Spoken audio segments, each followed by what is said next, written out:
If you grew up in the era that we grew up, we had parents that flat out worked.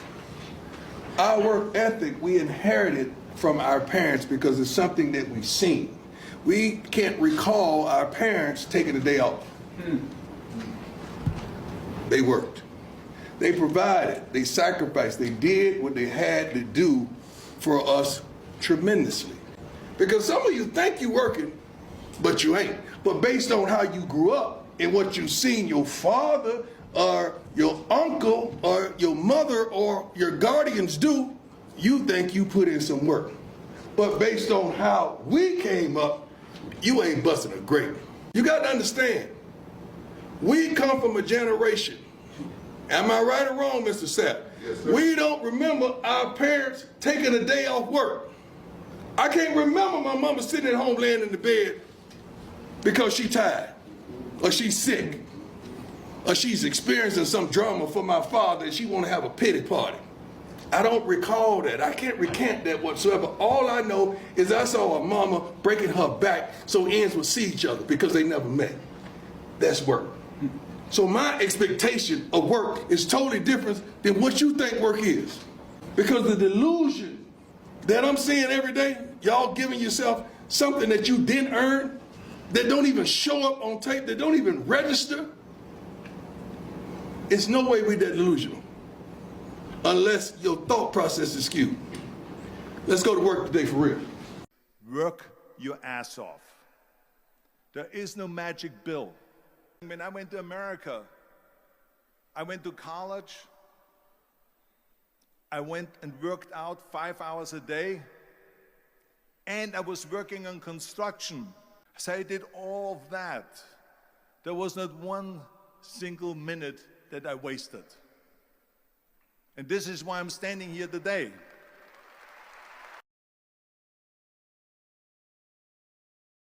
Change isn't about trying to be perfect. Perfection sucks. Perfect is boring. I mean, except Shawshank. That's not boring. Oh, yeah. Yep. No, it's true. Yeah, I mean, there are perfect films. Yeah, You know, definitely. Back to the Future. Jaws. Yes. Jaws. Yes. Yeah. I would say Trent's hair is perfect. Oh, God. Thank you. Not at all boring. Sure, you know, attributes. Grace Kelly's eyes. The other side of the pillow. That is absolutely perfect. There are perfect analogies. Jacket potato, cheese and beans. That sounds perfectly yummy. Yeah. Perfect foods. Spaghetti bolognese. Yeah. Billy Joel's The Stranger album. Yep, no, that's perfect. Yes, they are perfect works of art. Their perfection is all around us, everywhere we look. The mighty redwood. I was talking about perfection in people. Oh, right, sure. Human beings never going to be perfect, Roy. The best we can do is to keep asking for help and accepting it when you can.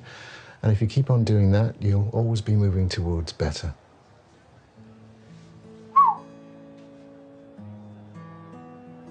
Add that right there to our list of perfect stuff.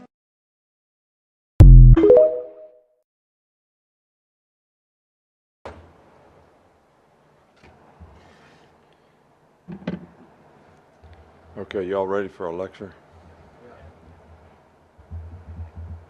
Talk about the importance of nothing. You get up every day, you're entitled to nothing. Nobody owes you nothing. You could have talent, but if you don't have discipline and you don't execute, you don't focus, what do you get? Nothing. If you're complacent and not paying attention to detail, what does that get you? Nothing. So nothing is acceptable but your best. So we need to be, everything is determined by what you do and you trying to be your best so that you can build on positive performance. So that, and that's the only thing,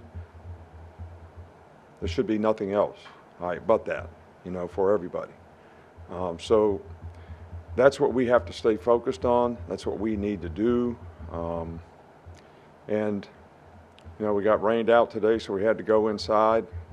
And we need to not accept anything but our best in terms of what we're doing in preparation.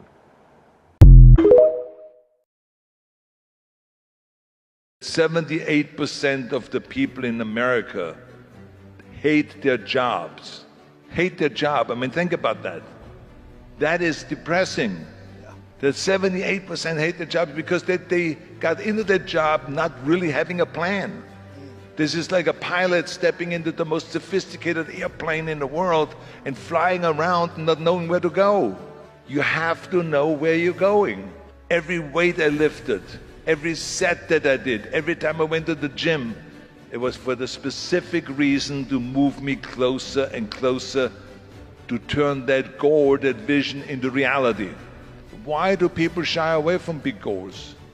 Because they're scared of failing. Scared of failing.